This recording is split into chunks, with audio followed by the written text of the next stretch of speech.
우리 옆에 분하고 함께 인사하겠습니다. 메리 크리스마스 우리 인사하겠습니다. 메리라고 하는 것은 기쁘고 즐겁고 명랑한 그런 크리스마스라는 거죠. 여러분 크리스의 말로 정말 기쁘고 행복한 그러한 크리스마스인 줄로 믿습니다. 옆에 분들하고 한 번 더 인사하겠습니다. 기쁜 성탄절이 되시기를 바랍니다. 우리 행복하고 기쁘다라고 하는 것은 다른 말로 얘기하면 축복받은 blessed라고 하는 것을 의미하는 거죠. 그래서 옆에 분들하고 한번 이렇게 인사하겠습니다. 복된 성탄절이 되시기를 바랍니다. 우리 같이 인사하겠습니다. 잠깐 기도하겠습니다. 하나님, 복된 성탄절을 주시고 가족들과 함께 예배하는 이 귀한 성탄절 아침을 우리에게 허락하심에 감사를 드립니다. 예수님이 오심으로 우리의 삶에 새 삶이 열렸음을 생각할 때 예수님이 오신 것만 해도 우리에게 큰 은혜가 됨을 분명히 믿습니다. 그 은혜 생각하며 우리의 삶이 평생 주님의 은혜였습니다 고백할 수 있는 복된 인생이 되도록 오늘도 말씀 가운데 주님이 왜 오셨는지 깨달아 아는 은혜가 있도록 인도해 주옵소서. 이 기쁜 성탄의 소식을 모르는 영혼들을 주님 불쌍히 여기시고 또 주님 전을 향하여 오고 싶지만 각각의 삶의 자리에서 예배드리는 하나님의 종들을 축복하옵소서. 어디에 있든지 주님 손으로 붙잡아 주시고 삶이 역전되고 하나님의 기적을 체험하는 복된 삶이 될 수 있도록 인도해 주옵시기를 원하옵고 예수님의 이름으로 기도드리옵나이다. 아멘. 세상에는 굿뉴스 그리고 배드뉴스가 섞여 있습니다. 오늘도 굿뉴스, 배드뉴스를 가지고 왔거든요. 뭐부터 할까요? 뭐부터 할까요? 배드뉴스부터 해보겠습니다. 그래야 끝이 좋으니까. 배드뉴스 그건 뭐냐 하면은 누가 그래요. 남대문 가봤냐고. 그래서 거기 추리 봤냐고 그러더라고요. 본 것 같기도 하고. 그래서 본 것 같기도 한데 그랬거든요. 그랬더니 그게 추리냐고 그러더라고요. 그게 왜 그래 그랬더니 가서 보라고. 창피하다고. 그러면서 뭐라 하면 부끄러우고 낯뜨거워가지고 그러면서 하는 말이 차라리 안 세웠으면 이런 얘기를 하더라고요. 그래서 가봤어요. 그랬더니 초라하긴 하더라고요. 그래서 제가 그랬죠.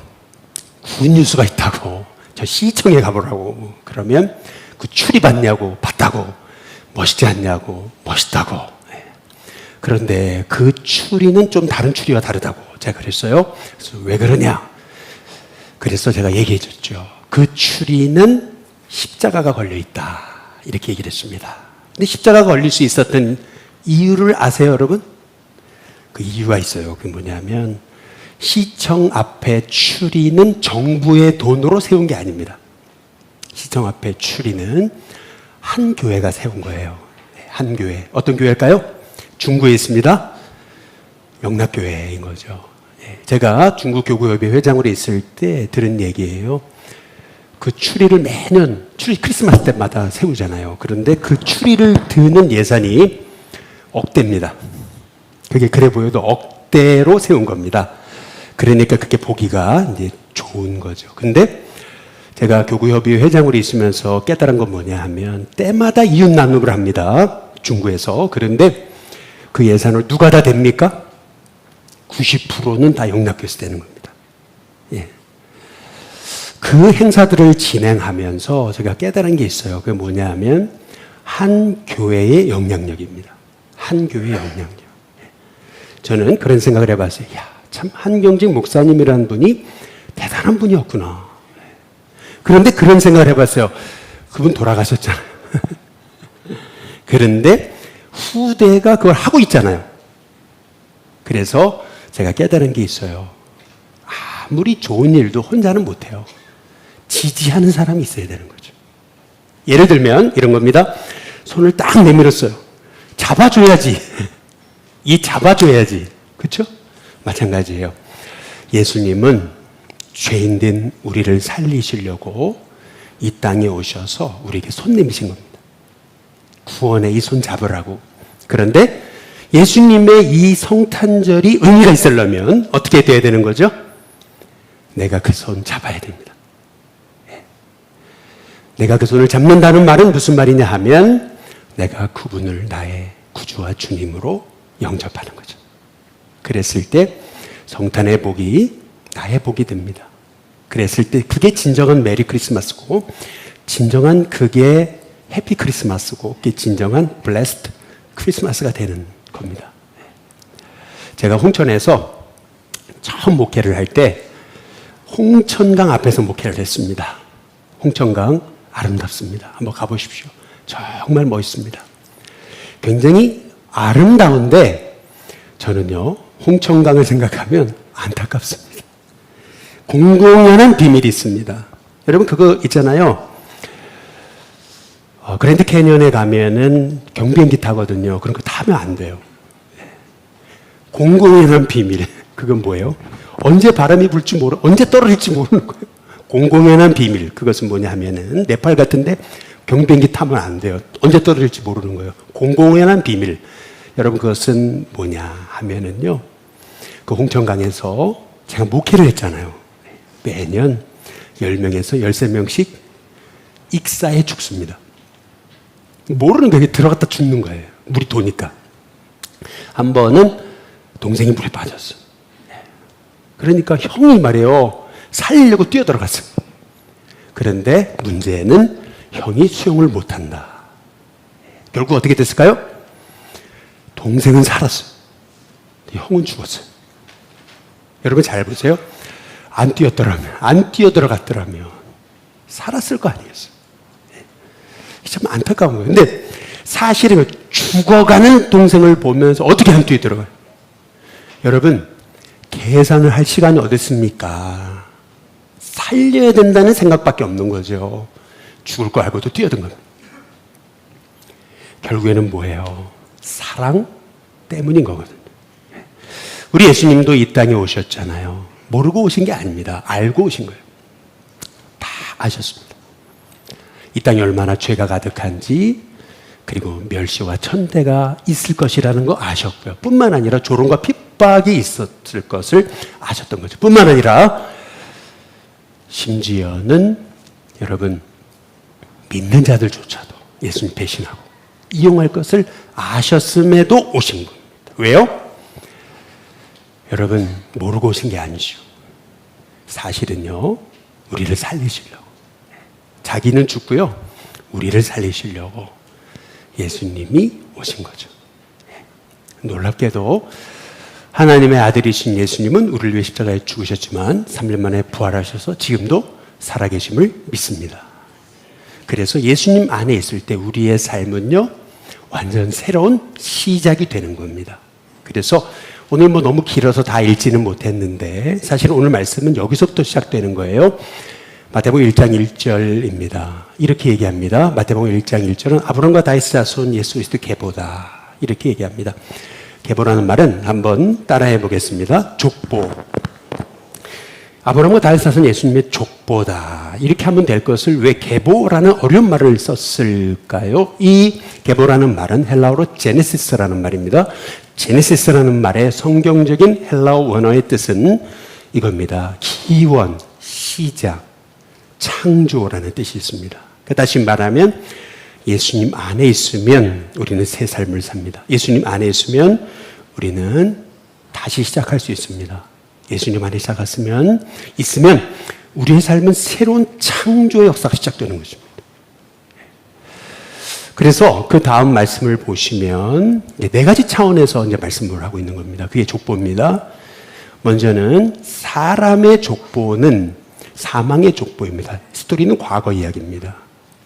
그러나 예수님의 족보는 생명의 족보입니다. 우리 마태복음 1장, 창세기 5장 4절에서 5절에 보면 이렇게 얘기하는 거죠. 아담은 800년을 살았어요. 그리고 90세를까지 살았어요. 93세까지. 그런데 결국 죽었어요. 오래 살아도 죽었습니다. 결국 여러분 이 창세기 5장에 나오는 이 아담의 족보는 결국 죽었더라. 사망의 족보입니다. 과거 이야기입니다.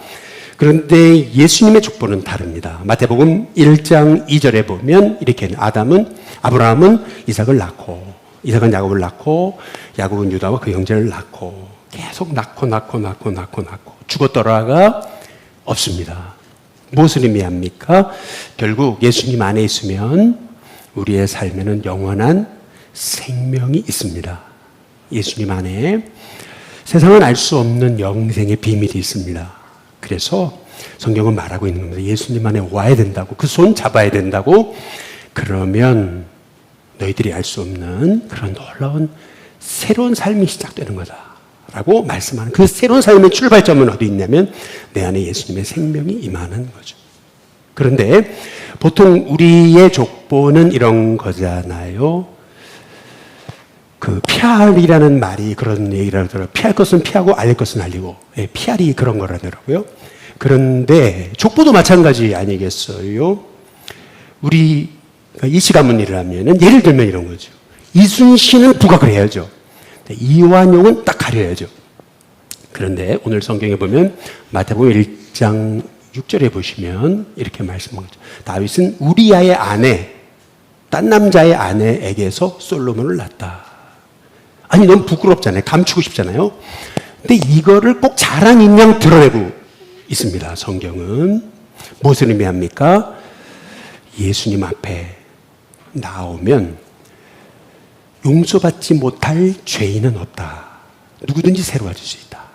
라고 하는 것을 말씀하고 있는 겁니다.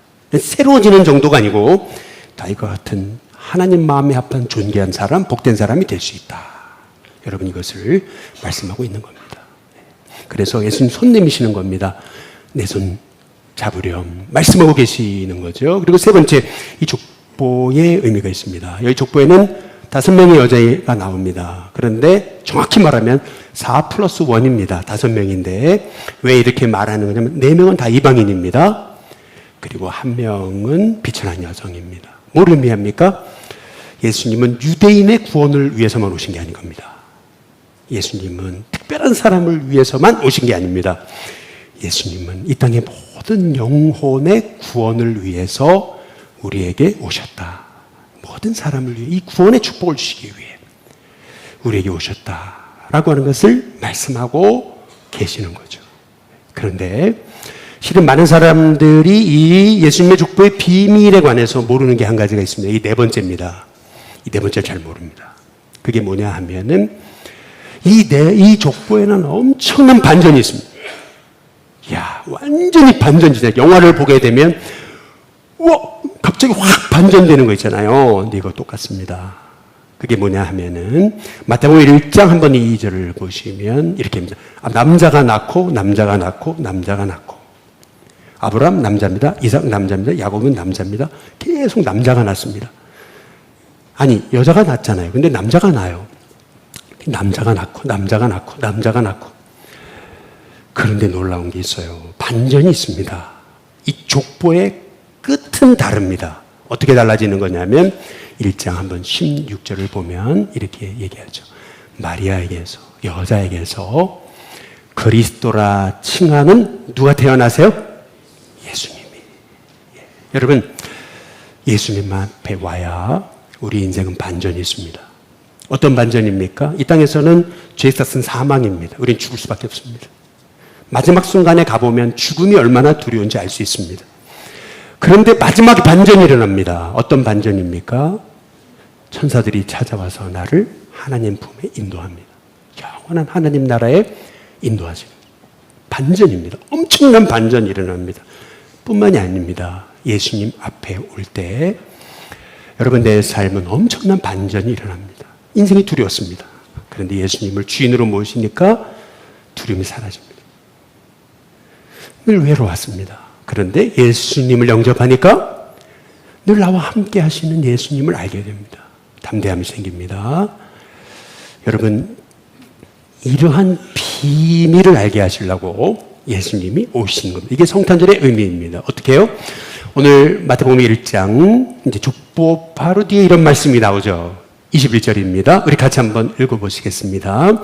함께 있습니다. 시작. 아들을 낳으리니 그 이름을 예수라 하라. 하더라. 이는 그가 자기 백성을 그들의 죄에서 구원할 자이심이라 하더라. 주말 간주가 얘기를 했어요. 평생 내 이 몸을 닦아도 절대, 여러분, 이 동양인이 흰 이 백인이 될 수 없습니다. 아무리 닦아도 내 이 점은 없어지지 않습니다. 마찬가지입니다. 여러분, 내 죄는 아무리 닦아도 절대 휘어지지 않습니다. 오직 예수님의 피로만 내 죄가 용서받게 되는 줄로 믿습니다. 나 같은 죄인 살리시려고 예수님 오셨습니다. 그런데 나 같은 죄인 죄를 용서하실 뿐만 아니라 예수님이 하신 일, 그것은 뭐냐면 마태복음 1장 23절이죠. 우리 같이 한번 읽어보겠습니다. 함께 있습니다. 시작. 보라, 처녀가 잉태하여 아들을 낳을 것이요 그의 이름은 임마누엘이라 하리라 하셨으니 이를 번역한즉 하나님이 우리와 함께 계시다 합니다.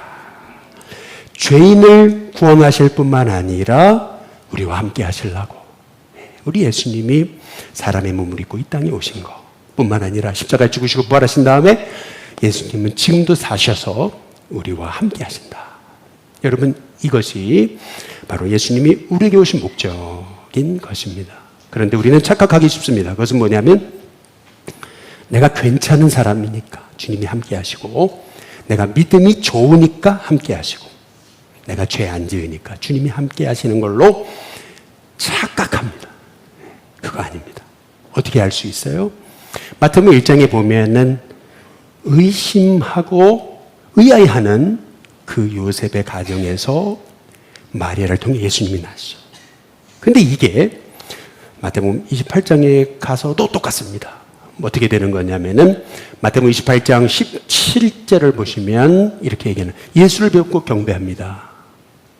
예수님 부활하시고 이제 승천하시기 직전 제자들이 갈릴리 한 산에 이르러서 예수님 승천하신 걸 뵀거든요. 근데 그때 제자들의 모습은 어땠냐면 아직도 뭐 하는 사람이 있습니까? 의심합니다. 아직도 의심하고 있어요. 이게 생신지 아닌지 의심하고 있어요. 그런데 그 의심하는 사람들을 위해 예수님이 하신 말씀이 있습니다. 그게 28장 20절입니다. 마태복음의 마지막입니다. 같이 한번 우리 오늘 앞에 스크린에 나온 말씀만 같이 한번 읽어보겠습니다. 함께 읽습니다. 시작. 볼지어다 내가 세상 끝날까지 너희와 항상 함께 있으리라 하시니라. 내 죄를 용서하셔서 나와 함께 하실 뿐만 아니라 이 함께 하신다는 것은 이 땅만이 아니고 하늘문이 열려 이제 하늘나라에 들어가서도 영원히 하늘나라에 있어도 영원토록 우리와 함께 하시겠다. 여러분, 이게 임마누엘의 약속입니다. 그래서 어찌 보면 예수님이 오신 것은 시작입니다. 끝이 아닙니다. 시작입니다. 우리와 함께 하시겠다는 예수님은 영원토록 우리와 동행하십니다. 내가 그분의 손 잡잖아요. 근데 그 손, 우리 날 잡으시는 그 손, 여러분 놓지 않으십니다. 절대 놓지 않으시겠다. 여러분, 그러한 뜻입니다. 이번에 제가 안식년 때 딱 한 편의 영화를 봤어요. 근데 보려고 본 게 아니고 아주 우연찮게 봤습니다.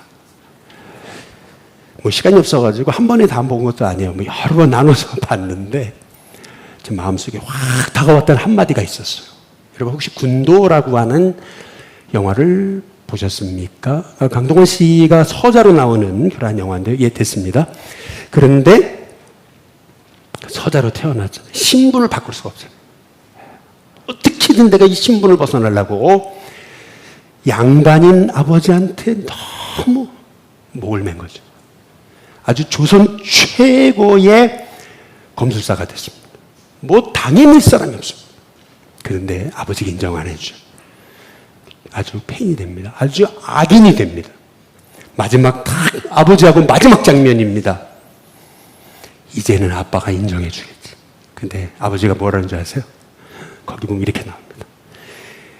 이 천한 종놈의 자식아. 이렇게 얘기합니다. 무슨 말이에요? 넌 내 자식 아니라. 이 천한 종놈의 자식아. 그러거든요. 그러니까 다 강동원이 뭐라 그러냐면 아버지, 난 언제 어떻게 해서 아버지의 아들이 되는 겁니까? 야, 여기 이게 클라이막스라고 저는 보는 거예요. 아버지, 저는 언제, 어떻게 해서 아버지의 아들이 되는 겁니까? 여러분 한번 잘 생각을 해보세요. 저는 갑자기 이런 생각이 들어서 이 세상에 모든 것은 다 그렇습니다. 내가 잘해야 나를 구원하는 겁니다. 여러분, 세상의 종교는요, 죽을 때까지 구원의 확신이 없습니다. 죽어봐야 하는 거예요. 구원 받았어요? 몰라, 나도. 여러분, 그러나 예수님은 말씀하십니다. 이 죄인을 위해 이 땅에 오셔서 내 죄를 대신 짊어지시고 십자가에 죽으셨습니다. 그리고 우리를 아들로 삼으셨고요, 딸로 삼으셨고요. 그것만이 아니죠. 세상 끝날까지 너와 영원토록 함께 있겠다. 무슨 말입니까? 두려워하지 마라. 내가 너와 함께 하실게. 넌 내 자녀거든. 내가 널 돕고 있거든. 네. 여러분, 이게 임마누엘의 축복인 줄로 믿습니다. 그래서 예수님 세상에 오셨습니다. 내 손 잡으시려고. 근데 그 손 놓지 않습니다. 내가 의심한다고 놓으세요? 아니에요. 끝까지 붙들고 세상 끝날까지. 아니, 영원한 하나님의 나라에서도 우리와 동행하시려고 우리를 위해 이 땅에 오셨습니다. 여러분, 그게 성탄절이고 그게 예수님 모신 목적입니다. 보라, 처녀가 잉태하여 아들을 낳을 것이요 그 이름을 임마누엘이라. 이를 번역한즉 하나님이 우리와 함께 계십니다. 그래서 세상 끝날까지 너희와 항상 함께 있겠다. 우리에게 약속하고 이제 계시는 거죠. 제가 이 말씀만 드리고 이제 마치겠습니다. 혹시 최재천이라고 하는 교수님을 아시나 모르겠네요. 이화여자대교회. 이분이 쓰신 책 중에 손잡지 않고 살아남는 생명은 없다라는 책이 있어요. 이 책에 보면 이분이 제인 구달이라고 심팬지의 영원한 그런 친구라고 불리는 이분이 한국에 이제 방한을 한 거죠. 이제 아마 이제 모시게 됐나 봐요. 이 제인 구달 선생님이 이제 그런 얘기를 하는 거예요. 뭐라고 그러냐면은 이분은 대학문턱도 못 갔어요. 대학문턱도 못 간 사람이에요. 그런데 이 자기가 연구한 게 세상에 인정을 받으려면 박사학위가 필요했던 거예요. 그래서 루이스 리키라고 하는 인류학자의 도움을 받아가지고 케임브리지 대학에서 이제 박사과정을 하게 된 거예요. 그래서 소위 상견례 교수님과 그 케임브리지 대학의 교수님들과의 첫 만남을 갖게 된 거죠. 그런데 그 케임브리지 대학의 교수님들이 이 구달 선생에게 그런 얘기를 하는 거예요. 뭐라 하냐면은 이게 연구냐고, 이까짓 게 연구냐고. 여지껏 했던 연구가 다 아무것도 아닌 것처럼 모든 걸 다 비하해 버린다는 거예요. 대표적인 것 두 가지가 뭐냐면은 첫 번째, 아니 침팬지가 사람이냐고, 이름을 왜 붙이냐고, 번호 붙이면 되지. 1번, 2번, 3번, 4번. 그게 그때 관례예요. 또 하나, 그 두 번째는 뭐냐면, 아니, 미물인 동물이 무슨 사람처럼 마음을 가지고 있냐고. 마음을 가진 것처럼 연구하고 이거는 다 헛것이라고. 그런데요, 요새는요, 거꾸로 됐다는 거예요. 까마귀조차도요, 이름 붙이고요. 심지어는 두뇌라 할 것도 없는 문어조차도 이름 붙이고요. 그렇게 연구하는 길이 구달 선생을 통해 열렸다는 거죠. 여러분, 구원의 길은 예수님이 이 땅에 오심으로 열린 겁니다. 2000년 전 이방인은 사람도 아니었습니다. 더구나 귀신 들린 사람, 문둥병자는 인간도 아니었습니다. 그런데 인간도 아니라고 생각하는 그 영혼을 위해 예수님이 이 땅에 오셔서 그 아픈 문둥병에 손을 내미셨습니다. 여러분, 지금도 우리 예수님은 여러분께 손 내미십니다. 예수님 앞에 나올 때 구원받지 못할 사람 없고 죄 용서받지 못할 사람 없고요. 그분의 손 잡으면 영원히 함께 하십니다. 뿐만 아니라 새로운 제네시스, 새로운 시작, 새로운 창조, 새로운 역사가 시작됩니다. 그분이 나와 함께 하셔서 나와 동행하실 뿐만 아니라 나에게 영생을 주셔서 이제는 죽고가 아니라 이제는 낳고 새로운 길이 열립니다. 엄청난 반전이 일어납니다. 저와 여러분의 인생 속에 이렇게 나에게 임마누엘로 오셔서 새 생명을 주시기 위해 이 땅에 오신 우리 예수님. 그 예수님을 영접하는 여러분들에게 성탄절은 그야말로 메리 크리스마스고, 그야말로 해피 크리스마스고, 그야말로 블레스트, 축복받은 크리스마스가 되는 줄로 믿습니다. 저와 여러분 주님 손잡으십니다. 그 손 놓지 않으십니다. 영원토록 함께 하시겠다고. 볼지어다 내가 세상 끝날까지 너희와 항상 함께 있을 것이다. 이 복을 주게 오신 그 예수님이 여러분의 주님이십니다. 그 예수님을 의지하시면서 믿음으로 사시고 담대하게 사시고 어떤 일이 있어도 기죽지 마시고 2026년조차도 함께 하시는 주님이 여러분 도우실 겁니다. 날마다 놀라운 일을 내 삶에 허락하시고 정말 막다른 골목에 가서도 반전이 일어날 겁니다. 그 하나님 역사를 믿으면서 믿음으로 승리하시길 주님의 이름으로 축복합니다.